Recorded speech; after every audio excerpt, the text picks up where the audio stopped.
हाय दोस्तों, आज हम हिंदी व्याकरण में वासुदेव नंदन प्रसाद की ये बुक आधुनिक हिंदी व्याकरण रचना सबसे पहले दिया है हिंदी भाषा। और हिंदी भाषा में दिया है भाषा का स्वरूप। तो चलिए भाषा का स्वरूप देखते हैं। सामान्यतः भाषा मनुष्य की सार्थक व्यक्त वाणी को कहते हैं। सामान्यतः भाषा मनुष्य की सार्थक व्यक्त वाणी को कहते हैं। भाषा शब्द संस्कृत के भाष धातु से बना है। इसका अर्थ वाणी को व्यक्त करना है। इसके द्वारा मनुष्य के भावों, विचारों और भावनाओं को व्यक्त किया जाता है। भाषा की परिभाषा देना एक कठिन कार्य है। फिर भी भाषा वैज्ञानिकों ने इसकी अनेक परिभाषाएं दी हैं, किंतु ये परिभाषाएं पूर्ण नहीं हैं। हर में कुछ न कुछ त्रुटियां पाई जाती हैं। आचार्य देवेंद्रनाथ शर्मा ने भाषा की परिभाषा इस प्रकार बनाई है: उच्चरित ध्वनि संकेतों की सहायता से भाव या विचारों की पूर्ण अभिव्यक्ति, अथवा जिसकी सहायता से मनुष्य परस्पर विचार विनिमय या सहयोग करते हैं, उस यादृच्छिक रूढ़ ध्वनि संकेतों की प्रणाली को भाषा कहते हैं। 3 बातें विचारणीय हैं: ध्वनि संकेत, भाषा ध्वनि संकेत है, भाषा यादृच्छिक है और भाषा रूढ़ है। सार्थक शब्दों के समूह या संकेत को भाषा कहते हैं। यह संकेत स्पष्ट होना चाहिए। मनुष्य के जटिल मनोभावों को भाषा व्यक्त करती है। मनुष्य के जटिल मनोभावों को भाषा व्यक्त करती है, किंतु केवल संकेत भाषा नहीं है। रेलगाड़ी का गार्ड हरी झंडी दिखाकर यह भाव व्यक्त करता है कि गाड़ी अब खुलने वाली है, किंतु भाषा के इस प्रकार के संकेत का महत्व नहीं है।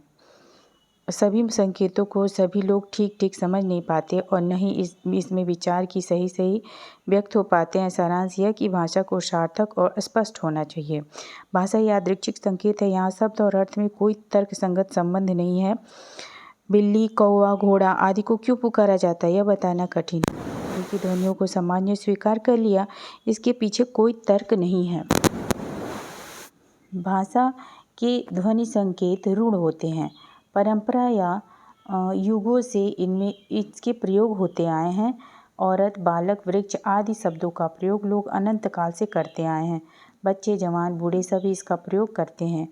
क्यों करते हैं, इसका कोई कारण नहीं है। ये प्रयोग तर्कहीन है। हिंदी के कुछ भाषा वैज्ञानिकों ने भाषा के संबंध में निम्नलिखित लक्षण बताए हैं: मनुष्य और मनुष्यों के बीच वस्तुओं के विषय में अपनी इच्छा और मति का आदान प्रदान करने के लिए व्यक्त ध्वनि संकेतों का जो व्यवहार होता है उसे भाषा कहते हैं। ऐसा श्याम सुंदर दास जी कहते हैं।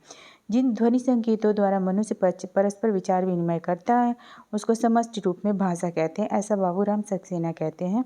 भाषा मनुष्यों की उस चेष्टा या व्यापार को कहते हैं जिससे मनुष्य अपने उच्चारणोपयोगी शरीरावयों से उच्चारण किए गए वर्णनात्मक या व्यक्त शब्दों द्वारा अपने विचारों को प्रकट करते हैं। ऐसा मंगलदेव शास्त्री कहते हैं। उपयुक्त परिभाषाओं से निम्नलिखित निष्कर्ष निकलते हैं: भाषा में ध्वनि संकेतों का परंपरागत और रूढ़ प्रयोग होता है। दूसरा, भाषा के सार्थक ध्वनि संकेतों से मन की बातों का या विचारों का विनिमय होता है। तीसरा, भाषा के ध्वनि संकेत किसी समाज या वर्ग के आंतरिक और बाह्य कार्यों के संचालन या विचार विनिमय में सहायक होते हैं। चौथा, हर वर्ग या समाज के ध्वनि संकेत अपने होते हैं, दूसरों से भिन्न होते हैं। और पांचवा है, भाषा के ध्वनि संकेत उच्चारणोपयोगी शरीरावयों से वर्णों या शब्दों में व्यक्त होते हैं। Thank you. अगर आपको मेरी वीडियोस अच्छी लगती हो तो प्लीज़ लाइक, शेयर और सब्सक्राइब करिएगा। Thank you.